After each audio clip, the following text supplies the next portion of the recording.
जय गुरुदेव। भक्ति में लोक लाज का भय क्या, ईश्वर कोई अनजान नहीं है कि उसे कोई जवानी खर्च से रिझा ले। उसके रास्ते में भी कुर्बानी की जरूरत है। जो लोग भगवान के भक्त भी बनना चाहते हैं और साथ ही संसार के लोक लाज और निंदा स्तुति से भी घबराते हैं, उनकी मिसाल उस स्त्री की सी है जो नाचना भी चाहती है और घूंघट भी लंबा निकालती है।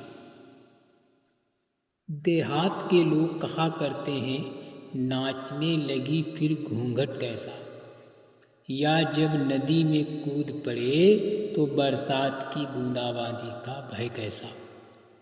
इसी प्रकार जब तुम भक्त के मार्ग पर चल पड़े हो तो तुम्हें लोक लाज का भय त्याग देना चाहिए।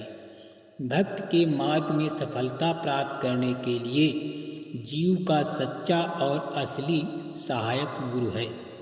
संसार में मनुष्य किसी की लाख सहायता करे, लाख किसी को कुछ दे, फिर भी उसकी शिकायतें दूर नहीं होगी। गुरु की दया से जीव की तमाम इच्छाएं और कामनाएं सदा के लिए पूर्ण हो जाती हैं और उसके सांसारिक वस्तुओं की ख्वाहिश नहीं रहती। अद्भुत लीलाएं व आनंद अवर्णनीय। अंतर में सतगुरु के चरण कमल जब तक नहीं मिलेंगे तब तक सूरत ऊपर नहीं जा सकती और दिव्य दृष्टि खुलेगी तो प्रकाशित चरण कमल खिले हुए दिखाई देंगे। सूरत सतगुरु की कृपा से अद्भुत दृश्य देखती है। प्रकाश के बड़े भव्य मैदान से सफर करती हुई प्रकाशमान फटिक शिला के देखते हुए आगे बढ़ती है, जो एक अति विशाल मंदिर है जिसमें ज्योति जल रही है। वहाँ तीनों लोकों का मालिक ईश्वर बैठा हुआ है। आगे जाने पर नीलगिरि पर्वत, जो बहुत प्रकाशमान है, का दर्शन होता है। इसके बाद वह ब्रह्म स्थान में दाखिल हो जाती है। आगे पार ब्रह्म वह अजर अमर सत्य देश में पहुंचकर कृतार्थ हो जाती है। इन मंडलों की अद्भुत लीलाएं व आनंद अवर्णनीय है। ये सूरत शब्द योग की साधना व्यवहारिक रूप से करने की है। जब आप रोज शाम सुबह सुमिरन ध्यान भजन करेंगे तो थोड़े दिनों में कर्मों के पर्दे हटने लगेंगे। सूरत को ऊपरी दिव्य मंडलों की आवाजें, अनहद वाणियाँ सुनाई देने लगेंगी, जिसे पीकर आत्मा तृप्त होने लगती है और दिव्य दृष्टि शिव नेत्र खुलने लगता है।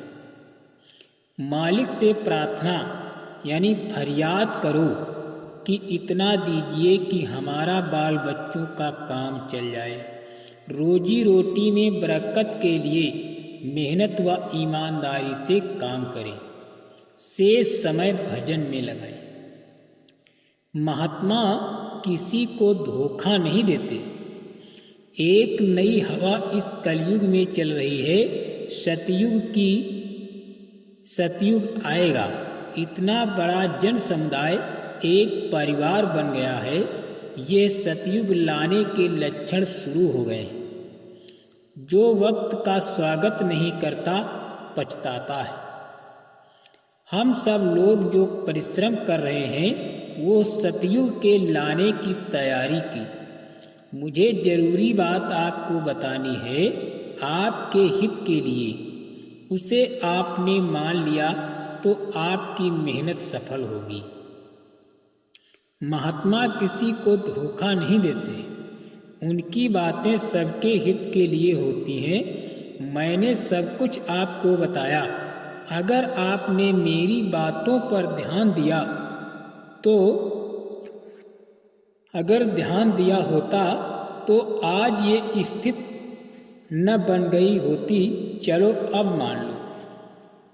मुझे विश्वास है भारत के लोगों के उठने बैठने की क्रिया देखने सुनने की क्रिया, खान पान की क्रिया, बात व्यवहार की क्रिया इतनी स्वस्थ थी कि सब लोग मिलजुल कर रहते थे, सुखी निरोगी थे।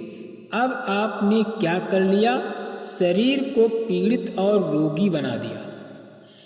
भौतिकवाद की ओर दौड़ने लगे। अब क्या ध्यान भजन की बात करोगे? जय गुरुदेव।